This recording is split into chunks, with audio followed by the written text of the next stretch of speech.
Try something. Try anything you don't know how to do. Learning is hard, and it's the beginning of something extraordinary.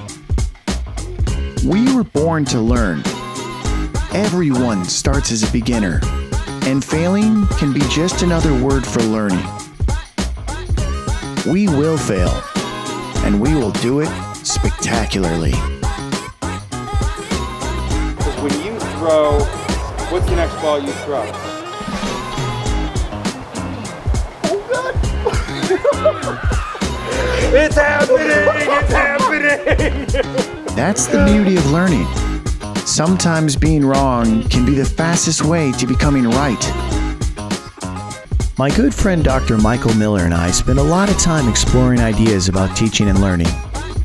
He has a PhD in educational psychology, and I manage the training at a ski and snowboard school, but who's counting? During this project, we only have 2 rules.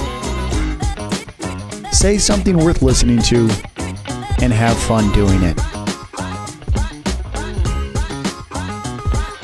We invite you along to consider some ideas about education.